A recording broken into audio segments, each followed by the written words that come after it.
welcome to our another podcast, live Facebook interview with Josh Rogers. My name is Ucha. This is my friend Hardik. Hello.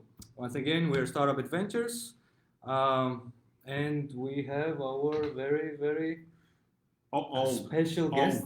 Very old guest. Very old guest, yes. I feel very old in this room. Very special guest, Josh Rogers. How are you? Very well. And look, thank you very much for inviting me. I'm delighted to be here. I really do enjoy the whole Lift99 community. Nice. So thank you. I appreciate it. Yeah. Very good. Yeah. Couple of things to say. We are right now in Lift99. This is where Startup Adventures headquarters is based. This is one of the coolest startup hubs in town, and so thank you. Well, it's the coolest because you guys are here. That for sure. And then we have guests like Josh. So many other people. And, nothing like self-praise, is there? Like.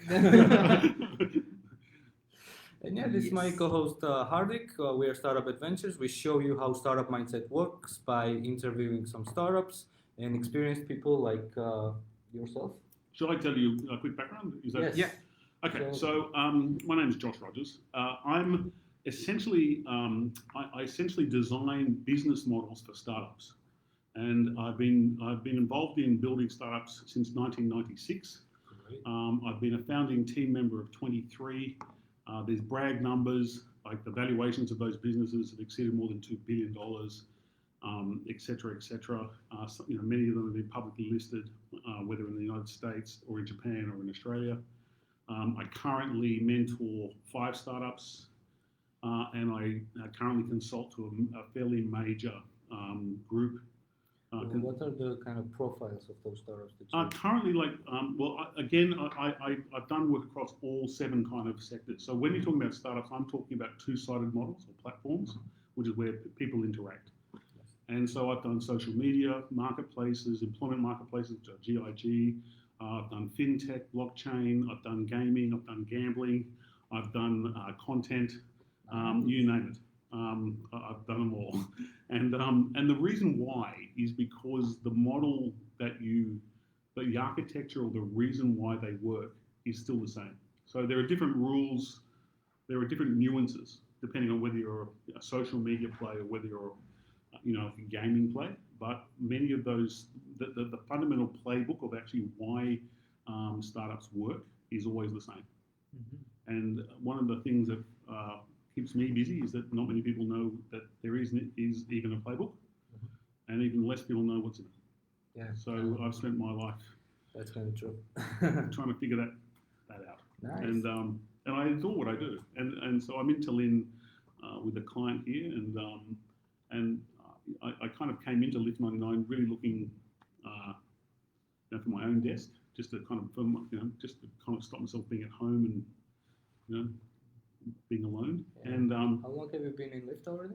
Well, I've only been in the Lift community a short time, but I reached out originally to the community manager here, Kart, mm-hmm. Right at the start of this year, and I said, look, even though I'm not a Lift99 customer, I'd really like to run some workshops for startups. Yeah. I know how hard this stuff is, mm-hmm.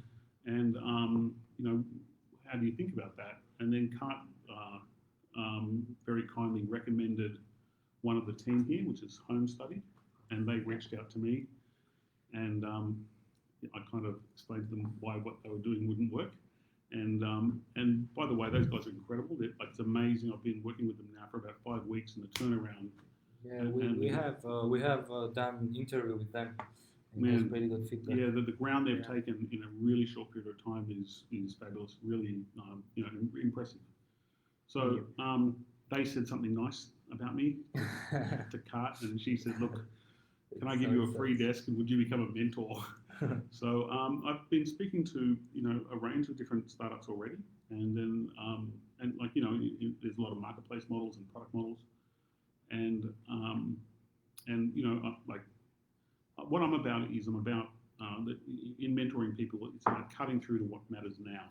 I can swamp somebody and overwhelm them with a whole range of things, but what is it that really matters to them right now? And what matters is about what's called value capture. How do you cause and create value? So I've been doing that a long time. I really enjoy it, and Yeah, I'm kind of the old guy in the room now. Well, but let's talk about the early days of your career. What was your very first startup experience?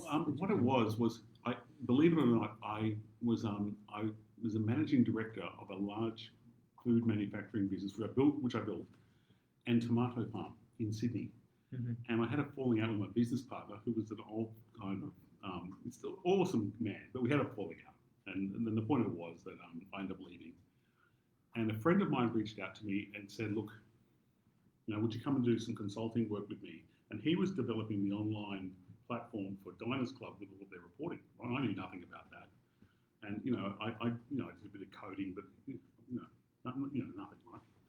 Anyway, as part of that project, I got across this research, and it said that, this is going back in the 90s, that people were spending more money on the phone in their hotel room when they travelled internationally than they were on the hotel room itself. People were spending more money on the phone calls from London, from a hotel in London back to Australia in the mid-90s was $30 a minute. Right, like the numbers were astronomical. And so people were at this point coming onto VPNs where they were plugging back in to the server, their own server. There was no cloud. People were plugging back into their own server back in Australia. So it kind of tweaked with me. And at the same time, I came across a group called Sprint, and Sprint were a major VPN wholesale provider. And at the time, they were effectively launching this new network. And what I did was create a product that was a competitor to a thing called iPass at the time. But the idea was that as a traveller, you could come to London, you could dial in for data, and you could dial in for voice and get local call rates that would get you back. But we would have all the reporting. So what matters, it doesn't matter to maybe you and I, but what matters to a financial controller is being able to segment telephony and hotel room cost. And they couldn't do it. It was all collapsed in the way that expensing was done. So we were able to do that for them. We were able to reduce the cost dramatically. And the funny thing was, it's what's called a Trojan horse. So I designed this product because at that time, telecommunications companies were trying to resell like minutes really. And in Australia and around the world, there's this boom in telecommunication resellers, but they didn't really have anything different than the established telephone companies, except maybe some cheaper prices. But if you're a big company, you don't really care. What you care about is that your phone system works, and these resellers are finding it very difficult to cut or break into the established market. And so this product, which is called LoConnex, but LoConnex was designed as a Trojan horse. And what a Trojan horse means is like, hey, we'll give you this product for free. You only pay for the minutes that you use. Here's all this reporting. Oh, and meet your account manager who comes and sees you every 3 months. So suddenly the telcos had a reason to be in the office. They had the Trojan horse that got them through the door, so that they could then start to talk about the other services they could bundle. Anyway, I end up. This is an extraordinary period of time in Australia. This is 96, 97. And the whole thing was going through an incredible boom, and all these companies were buying all these other companies, all this merger and acquisition stuff going on. And I'm this kind of 28-year-old kid trying to sell my product, and because I knew I didn't have the money to establish it. I'd sold everything. I'd sold the Sony three-way, sound system. I'd moved home with Dad. If I needed $2.40 to catch a bus, Dad had to lend me the $2.40. I didn't have any money, right? And that's pretty normal. And I was trying to get a partnership or to sell this or to get some sort of equity play in. And I sold it 4 times. And all 4 times, I kid you not, this is a true story. What happened was we signed initial MOUs, we had handshakes, we're moving ahead with this agreement. And every single time, the company that I was negotiating with went into a merger or takeover with another company. Now, when they do, the day that happens, you can't sign any more contracts because the company that's buying wants to know what they're buying, and they're only buying something that they didn't intend. So all contracts stop. So 4 times this happened to me, and I remember the very last time, and it was incredibly stressful. Like it was a 9-month period, right? And back in '96, and And the last one was with iPrimus, which is one of the biggest telecommunications companies in Australia. I didn't have any money at all. I borrowed money from my dad. I had enough money to drive from Sydney to Melbourne in my car because I couldn't afford to fly. I slept in the car, right? Did the presentation, nailed the presentation, had the handshake. Josh, we're moving towards a contract. We're going to get back to you by 5 p.m. next Friday. 5 p.m. next Friday comes, there's no call. Right? And I'm like, oh God. And I'm like, I'm right at the end. I'm right at the end. And then eventually they ring me back and it's like, yeah, we're just going into takeover. I'm like, Finally. But no, it was the fourth company. And I was kind of dead. And I remember lying awake. It's a really formative experience, which is that I was lying awake and I was 28 and I was in my dad's house upstairs, in the bedroom, with no money, nothing. And I was looking at the dark ceiling and I just went, I actually remember this experience very clearly, thinking, this is so uncomfortable. It's so intense. The stress is so intense, but bloody hell, I'm so alive. Like, I could feel every cell in my body. It was, and I ended up selling it on the fifth go, but for about $5 more than it cost me. But it was the best learning experience ever. Like, it was extraordinary, right? And, had to build something and get it going and all the problems that you have, and then having to negotiate, like 5 times, and each time you're getting more desperate, and each time you're having to pretend you're not, and rise above it. So my question with regards to the same experience. There's a long story. Yeah. So my question with regards to that experience would be, what was your key takeaway at the end of that day? Never stop. Never stop. So the funny thing about the funny thing about startups is that people talk about what wins, right? And then, there's things like time. Like if you're a venture capitalist, right, there are kind of 5 key things you're looking for in terms of product fit and timing. Timing is number one. Mm-hmm. And if you my second startup was a telecommunications company I built the business model for, and we raised $330 million. It was the world's first open net IP telco point to point anywhere in the world. Mm-hmm. And you know what? It was too early. It was kind of, we needed Netflix in order for it to work, right? And Netflix was 10 years down the track. So we built this thing that was completely 10 years ahead of its time and massively way too big, bloody blah, blah. But the key thing is tenacity. You just, you're constantly looking for a reality check-in. So you constantly, the number one thing I say to people around startups is to understand that startups are the ultimate self-development course. The ultimate self-development course. Because there's always the one thing that is always in the way is always very consistent and it never changes. And it's you. I'm always in the way. It's always me. Right? What doesn't have my team flourish, what doesn't have my, if I'm delusional about my product, if I'm avoiding something, if I'm not learning, it's always here. Right? And if people say to me, what's the number one thing you can do that would make a big difference? Well, go and look in the bathroom mirror. Your key strengths and the things that are great and fabulous about you, but it's also about acknowledging and loving and understanding the things that you're not great at, and how do you compensate? So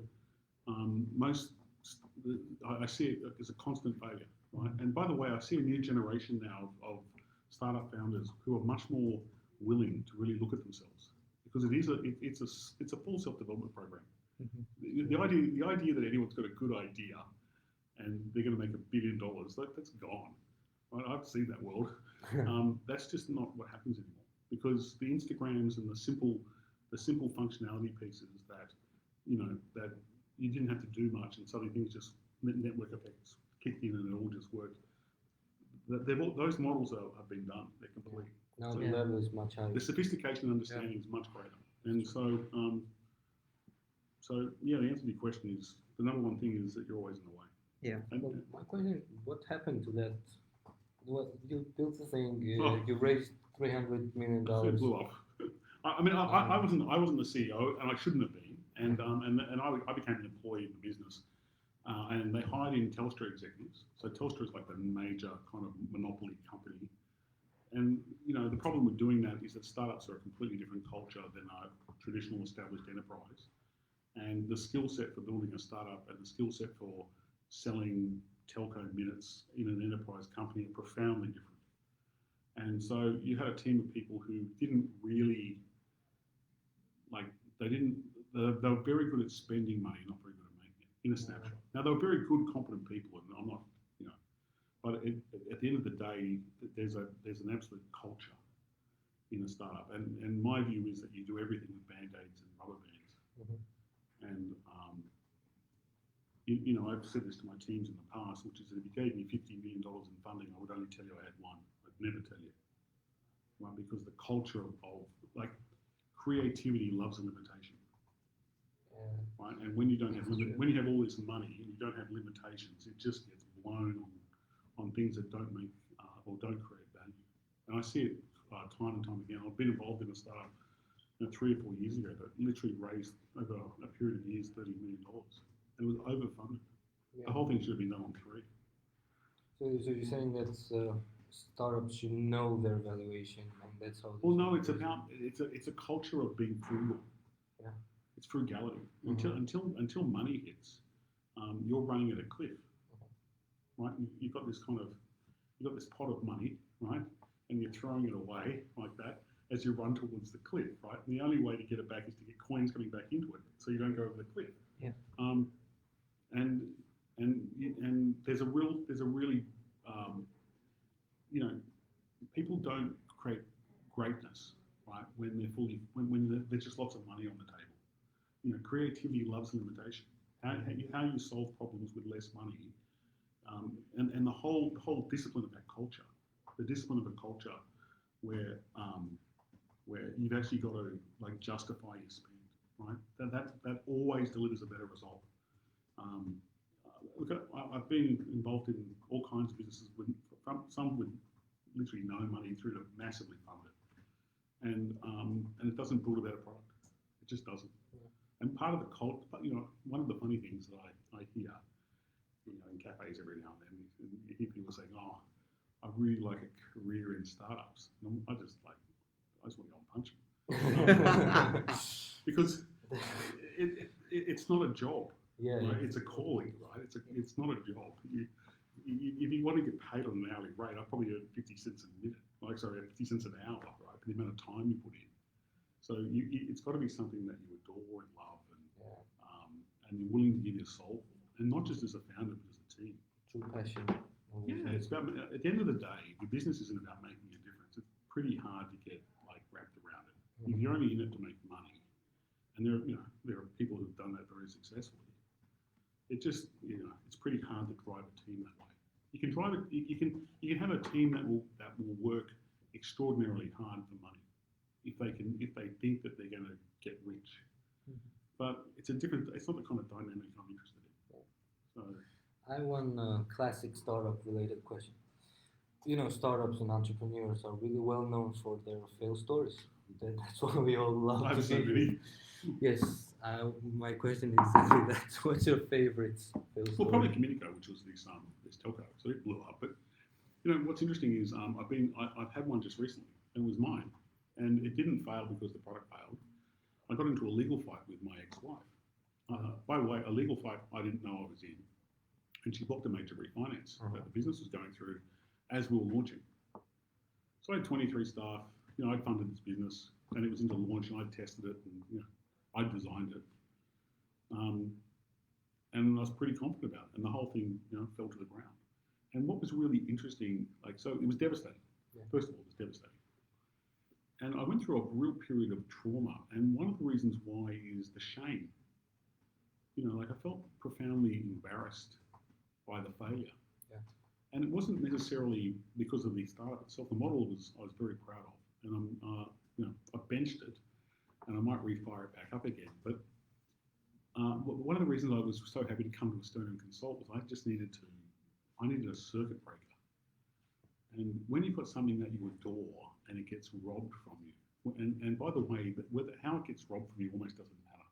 Whether it's because you failed at your funding or your model failed, in this case it was a legal fight, it's devastating, right? Especially when you've got everything in it.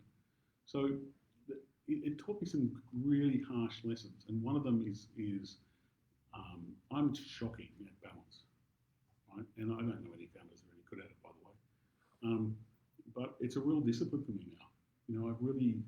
I'm kind of later in life, and I've realised that the way that I manage stress is nowhere near as effective as I was when I was younger. I'm much more capable. I'm much more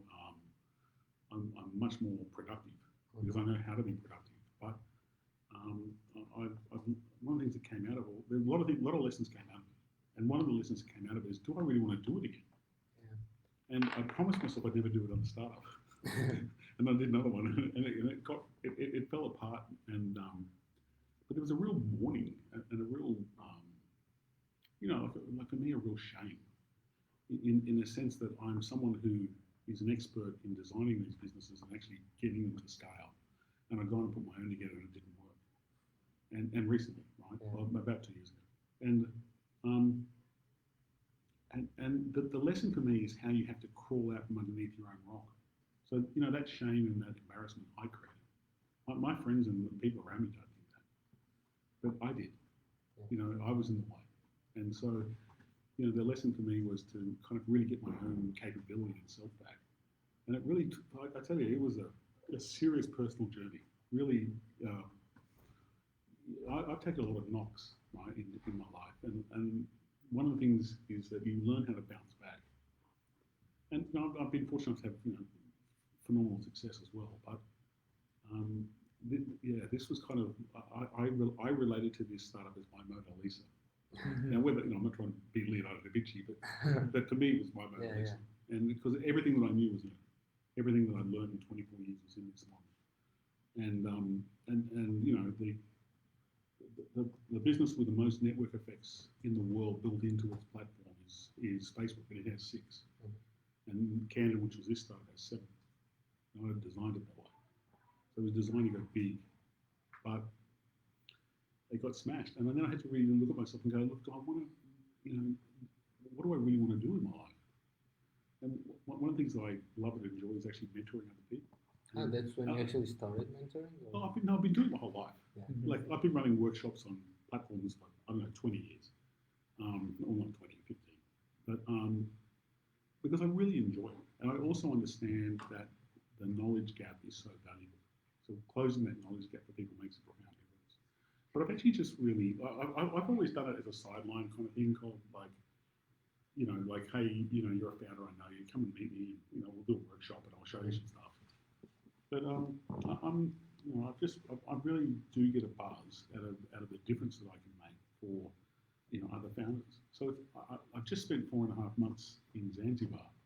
Mm-hmm. Yeah. In lockdown. I was in Dubai. That was very interesting. I was in Dubai, wanting to come back to Estonia, and I needed to stay outside with my Schengen visa. So I thought, just to extend it, make sure. So I thought I'd go to Zanzibar for 3 weeks, and my PA flew back to Estonia, and then she came and joined me in Zanzibar because I had this project I was going to work on. And then they shut the flights down. And so, 3.5 months. So 3.5 months in Zanzibar in wet season. So it sounds like paradise. Like, oh my God, it must have been amazing. It must have been the best time. But it's in wet season. Ramadan was on, which is the major Muslim month, and then you got COVID. Yeah. And on an island of 1 million people, there was one cafe the size of this room open, and nothing else. And like, there are no shops open. There's no resorts open. There's nothing. And it's like fully self-imposed isolation for 3.5 months, and then the water doesn't work. We had a week without water. Every day there's a blackout. Every day the internet goes down. There's just every single day there's a mission that you have to overcome. I became allergic to the mold in the thatching. It was just kind of real life experience, no? Yeah, and you keep pushing yourself. Like, next week everything is going to get better, and I'm going to go. Well, the problem is that you've got a passport, but you can't leave. Yeah. Right? Yeah. And you're trying to get back into Estonia, and there's all that. You're waiting for Estonia to open up, and how am I going to do that? I'm not going to partner here. And anyway. I can imagine how happy you were. Oh man, it's actually been an extraordinary mindset. Like, again, it's another lesson in mindset, mm-hmm. which is the mindset that both Ingle, who's my PA, and I are in. It's real survival mode. So we weren't in any direct physical danger, but you're in an environment where you're a walking wallet because you're a European, and if you make really dumb decisions, you can end up in a really bad place pretty fast. So when you're going somewhere like that for 2 weeks holiday, it's fine. But when you're going there for 3.5 months and you can't get out, it's a very different perspective. And literally coming back here was just, it's like extraordinary. Like it's like the rubber band just kind of got released, and the tension just all went. It was amazing. But it was again another psychological kind of mission. And again, the only thing that's in the way is you. It's your own mindset. So, I do a lot of work around mindset with you because it's a huge contributing factor. But we all put our own limitations in the way. Yeah. So what has been the most interesting challenge you've had in your life? Oh, God. I mean, at some point of time, before asking you this question, Okay, I thought you answered this. So in startups, right? Yeah. Oh wow. Okay. Oh, there's so many. Look, the answer is like I'd be struggling to say the most, right? I've done a lot of work where you have to deliver. So going right back to 2002, I was leading a company called Oral Communications, and we brought out a content micro billing product, and we were the first monetization of Big Brother's content in the world. So Big Brother was Big Brother 2, not Big Brother 22, whatever they are now. But it was Big Brother 2, and they had all this content, and they wanted to monetize it. And the business, we literally built an entire micro billing content billing system from scratch. And we were coding this thing at 3 o'clock in the morning on the day of launch. And there's no GitHub discipline in terms of how you're coding stuff. So you can't really Google your. No. But it was really. I can't imagine without that. Coding without that, it's like impossible. Yeah, I know, but like, literally, it's undisciplined, right? And this is back in the good old days, and what we call the good old days. But it got done, right? It got done, and then it ended up going to China. The Chinese were really interested in this in a whole range of a different secondary market. But as a project, it was intense. We literally had this. We'd gone and literally bought the rights to content build for Big Brother, and we had a global brand, we had big exposure, and not delivering was a bad idea. It wasn't there. There was this full line in the sand. I've done it a few times. You don't want to do that. You don't want to do that, but the intensity of it is extraordinary, and you've got teams that are just everyone's just up till 3 o'clock every morning, eating pizza, just getting stuff done. And I love that zone. I love that delivery zone where you're wanting to drive something across the line, and you're trying to build that culture into a team where it's not work. People don't want to go home. Most of guys sleep on the floor because you just want to keep going. So it's the world's changed now because you've got when you bring in things like cloud technology, all of that changes, and obviously it changes the world. But yeah, no, like I've done a lot of that kind of crazy nuts stuff. I haven't done anything like that in sort of the last 10 years, I suppose. I did a lot of work. I did a lot of work in the Nordics with Japanese and Chinese clients, and they were looking to expand and move into Western markets. And so a lot of it's marketplaces, and how do you Westernize and the rules, the UX and UI rules in Japan, in the Nordics, and in China, and the UX UI rules that we have are profoundly different. Like profoundly. We're into like white, simple. In Japan they've got like jangly things across the top and bells and like every rule you could think of. Yeah. And so I ended up building up a business. I guess there's huge cultural difference. Massive. In UI, huge. It's become less so now, but back then it was extraordinary. And so, and that was really interesting. My personality is not, it's a personality I had to temper in order to, cater to a Japanese culture, which is a very different culture. And, I learned a lot.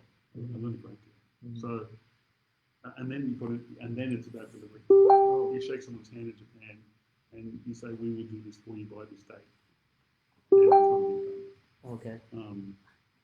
So yeah, a lot of the work I've done is what I call high art at low tide in the sand. Because you're doing so much stuff, and in 6 months' time it changes. You're building something or you're selling it, or you're building it for somebody else, and then they take it, and where they take it, who knows. Yeah, And that must be hard for me. no, like No? no, because there's no permanency in digital. It's true, but you so much hands-on. Okay? Oh yeah, no, look, one of the reasons why I will do another startup again is I like the idea of legacy. Yeah. So but I'm thinking that through, and I'll look at that again. But Speaking of those things, what would you say about your experience with freelancing? well, Freelancer is interesting, right? So Freelancer was not a true start. We bought a business called Get a Freelancer. But Matt Barry, who was the CEO, did an awesome job, right? We bought basically a small business that had an existing user base, had a GOG marketplace. The guy who owned it was Swedish, lives in Vanuatu, had 5 kids and 1 staff person. And we bought it for 2.7 million, and Matt turned it into a very, very substantial business in 4 years. But the strategy, there's a very different strategy as to how you do that, because you've already got something you can move, and you had a business that was broken. So you've got a sieve, and you've got 10 fingers, and there's 20 holes, in which 10 holes you block first. And so it's both a growth strategy, but it's also like a product build strategy. But the product build is coming behind growth. So one of the things that was happening in that space at that time was that there were 3 major players in the world. There was Odesk, Elance, and Freelancer. And one of the things that Matt did to drive kind of what is now called the blitz scale, but what he drove was we went and bought the cash.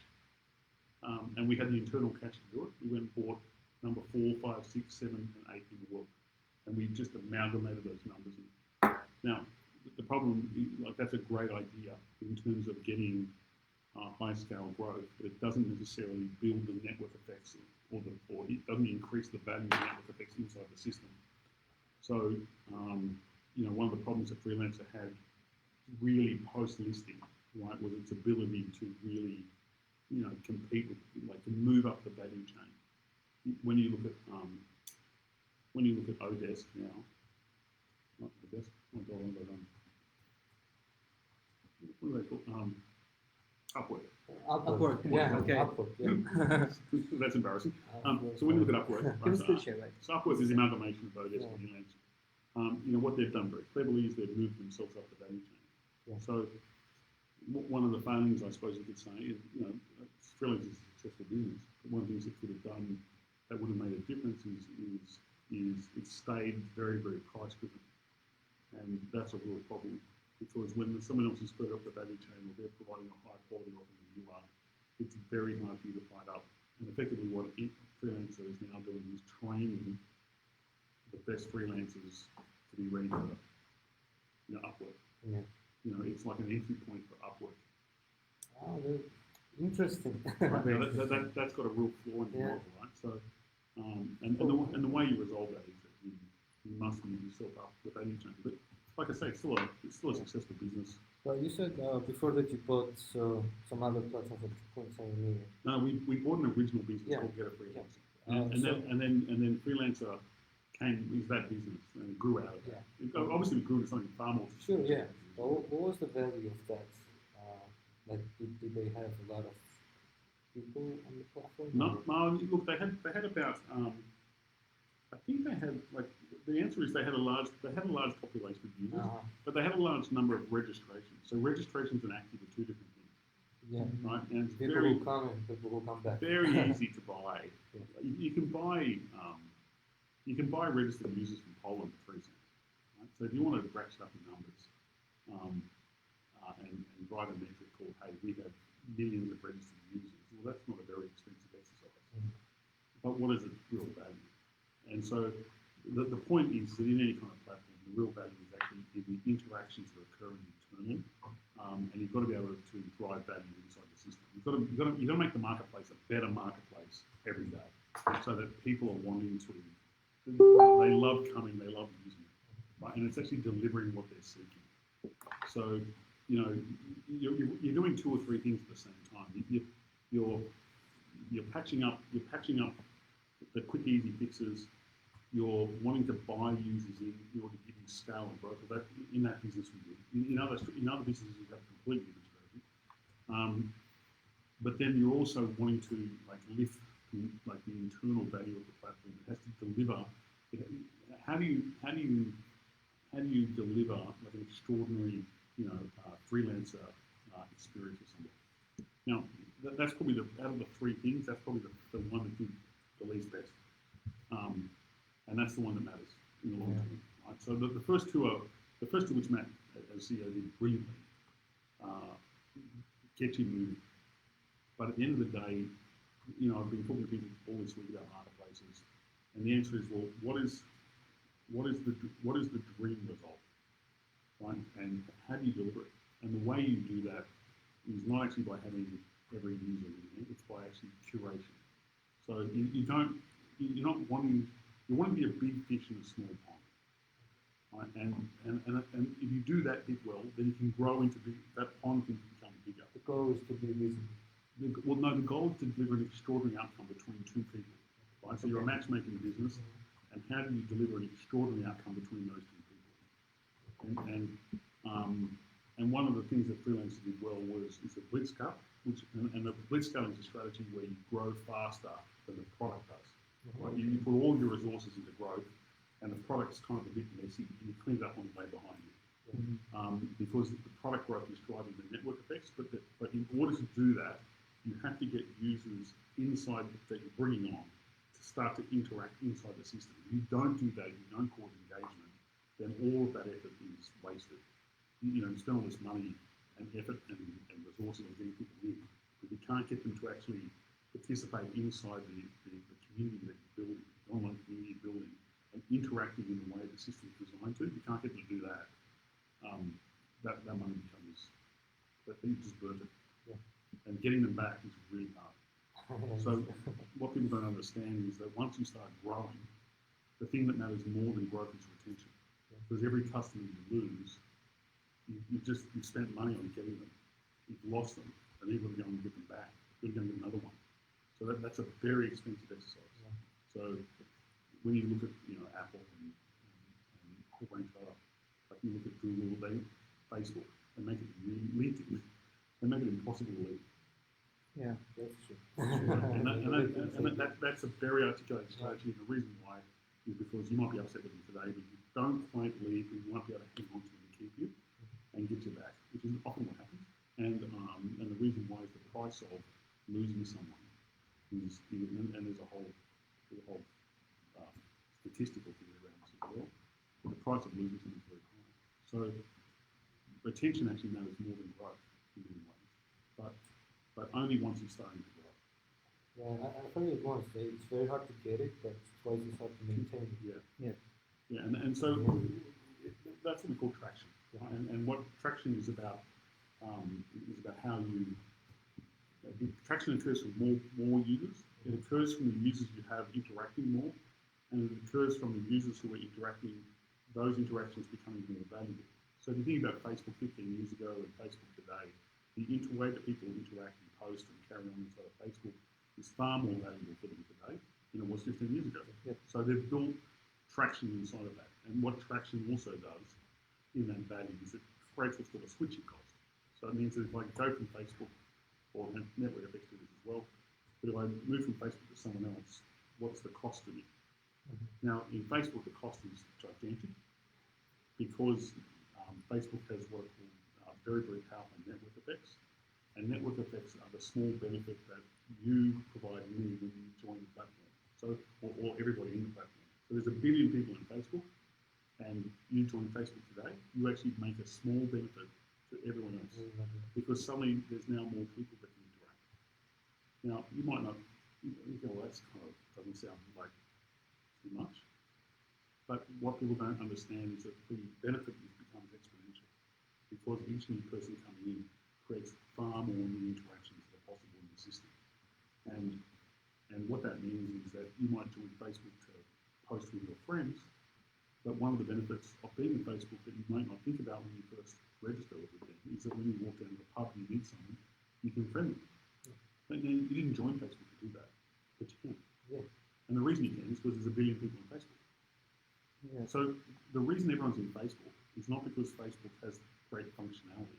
It's basically the same functionality as they had 15 years ago, just a bit more elegant. The reason everyone's in Facebook is because everyone's in Facebook. Yeah, they know their main value, they try to maintain it. No, but that's the only reason. The reason, the key thing is the faster you grow, the faster you're going to grow, and the more that you're going to suck the oxygen away from somewhere else. That's how these businesses work. And so Facebook owns all the oxygen in social media, or in types of posting social media. And if you leave Facebook, it has a big impact. You can't do that. You can't go down to the pub and say, hey, why don't you hook up? I don't know if you've seen mine. Mine's a social media platform, has blockchain, monetization going through. I think it's great, but there's me and 6 other people. Yeah. Right. And so that's probably, I haven't answered your question properly, but anyway, there's a long conversation. Yeah. True. How would you describe the Estonian startup scene? The student startups. Estonian startup scene. You know what? These guys, they punch above their weight. They punch above their weight. I'm surprised at how strong it is. Yeah. I mean, Estonia is the size of Newcastle, right, in Australia. So the small city, an Indian city. It's not even a city; it's like a big town. I mean, seriously. In size of Estonia? Yeah, like Tallinn is like 1.3 million people here, right? And it's you can drive across the place in 4 hours. I mean, How cool is that? Yeah. You don't understand, in Australia it's like 72 hours. Yeah. I mean, but what's really interesting is the government made some pretty smart decisions early on. I'm not trying to say the government have always made smart decisions, but the way that they privatised was really clever. They focused on bringing in like foreign capital to actually build an economy rather than actually just going down an alternative pathway like the Russians did, for example. Where they kind of push the assets into individual people's hands. They hung on to things, and they brought in large capital investment to do, and they went very early on into a digital economy, right? And that's the whole. We see that still today with digital signature. Yeah. But there's wonderful internet. I think Estonia is regarded as like one of the top, most technologically advanced countries in the world, and that's my experience with it as well. You can pay for car parking and that on the phone. That's the government car parking. And in Australia, there are 30 years ago, we didn't do that. And how different is it registering your company in Australia compared to doing the same? Australia is super simple. So we are too. But Can you do it online then? can't remember if you can do it online anymore. I've never done it online. Yeah. I don't think it can actually. But it takes a day, right? $600. Right? But the key thing about Estonia that I like is that you're in Europe. So it's not just the you've got the efficiency, you've got it's a great place to have a company because the company is suddenly a European entity, and that confers a whole range of benefits, and that's one of the reasons I like it. And the people are great. There's a lot of similarity between the culture in Australia and the culture here. Not identical, but a lot of similarity. And it surprises me constantly the quality of tech that I see here. I hear there are a lot of Estonians traveling to Australia. I reckon there are more Estonians in Australia than there are in Tallinn. Yeah. I bump into them everywhere. Yeah. And the place is this big. I bump into them everywhere, right? I think they go to Australia to get sun. Yeah. Yeah, That's true. maybe. Yep. Have you done And they an- also love Brazil, so Have you done an Estonian winter? 4 times. Oh my god, I've done one. No one warned me. No, I'm like, so I didn't know what like Northern European winter meant. Right? I'm kind of like, it's winter. That's right. And I don't mind it being cold. I don't mind it being wet, but it's dark. Too soon. Dark. Dark all the time. I'm Australian, right? I don't go to a celebrity, right? If I want to get a town and walk outside, like easy. Now I started going to a solarium, which is a vitamin D, and I was feeling really down at Christmas. I'm like, why am I feeling down? Yeah, it affects, yes. Yeah, and It you know what? does. I went to a solarium. I was having a salty bed, and I went to a solarium for the first time in my life. I came home and I was still feeling salty, and I went to bed and it was salty. About 3 hours later, I woke up and went, what are you doing? It's like, oh my God. And I'd never understood the impact of like just no vitamin D. Yeah, So, yeah. but other than that, I really like it. I'm really enjoying being here. It's been great. Great. Okay, the next question, and actually last question, is Yeah. the one that we ask to everybody. You as a mentor, well, very experienced one. What would be your advice to all the up and coming entrepreneurs? Okay, the same advice Yeah, I give Yeah. at the start of everything, right? So there's a whole range of things people need to know, right? But the number one thing that people forget is focus on is what I call the white hot user. So nothing that you do in your business will make any difference until you know who your white hot user is. Now the white hot user is the person who is so desperate to use your product that when you tell them about it, they're going to beg you to buy it. Now, I've built products. Like in 2017, I built an entire product out, fully researched the whole lot, and I could not find my white hot user. I could only find a general user, and I had the whole $2 million. I shut the whole thing down because I could not find that person. That's how important it is. So I actually benched like a full startup. I ended up selling the entire product to another company. And the reason why is that if you are vague about your user, they are vague about you. Right? If you can't define who they are clearly, then you are just a Me Too product. You're a Me Too offering. That's a really hard 5 years, to break through that stuff. So the point about what I call about the white hot user, and I'll give you an example, is home study. Right? So home study is a business that is a tool for making teachers doing homework more quickly. And I've been talking to the boys, and I said, well, who's your white hot user? Teachers. Really? Right? Now I went and did some work with them, and they went and did research. I didn't do it. And what we discovered was something else. Right? We discovered that there's what's called a newly qualified teacher. So this is a teacher that's just gone to university and has gotten out and is straight into the workforce, and suddenly has discovered that they've got 10 hours of homework to mark every week, which they didn't know about. And they're on Facebook, whinging, like they're fully dominated by this. So teachers in their 30s and 40s that have been doing it for 20 years aren't dominated by it in the same way. But these young teachers are also technologically savvy. They're also much more likely to be social media orientated and share. That's a really great target.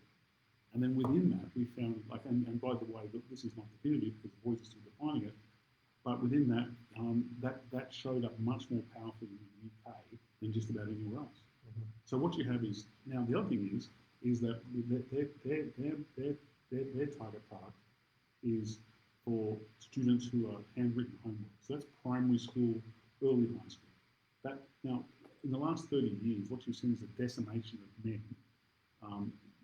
teaching in primary schools, right? And all got to do with, like physicality around that, the kind of pedophile, like conversation that's occurred, but also the very fact that men don't have men to talk to in the workplace anymore inside of that. And there's a whole range of factors that have driven this. So what you're now talking to is women. So if you think about who is their white hot user, it's teachers who are women, who are newly qualified, who are in the UK. Nice. That's a great finale. So that's Straight away, yeah. there you go, bang, that's where we start, right? So boom, now I know who we're going to. And so that means you can market to that. Your UX and UI is designed around like hitting into that persona. Now we might change later, but on day one you have, a limited amount of money, and you want to make that money be as efficient, as effective as possible. You want to know exactly who you're going to, and that's an example. So one of the first things I say to people is find that person, right, and figure that one out. And I've been doing that work with guys. Great, that's nice. Thank you very much. Thank you for being the guest and very insightful. Thank you for letting me rant. Really good knowledge sharing kind of session. I'm always happy to talk about myself. It's always awesome. Yeah, I think it was very interesting. I'm sure our viewers got a lot of pleasure, real pleasure. Like it always is, and one of the reasons I do what I do is that no one understands how hard this is more than me, and I really respect it. Yeah. Anyone that's willing to have a go, I instantly am their buddy, because it really takes something. Nice. So thank you guys. Thank you. Thank you very much for watching. Subscribe our YouTube channel, follow us on Facebook, join our Facebook group, and follow us on Instagram. Everywhere. We'll be back on another live podcast next week. See you. Oh yeah, and come from the event tomorrow in Draper Startup House. What time? What time? At 6. At 6. Yes. Yes. Check it on our Facebook. Bye. Bye.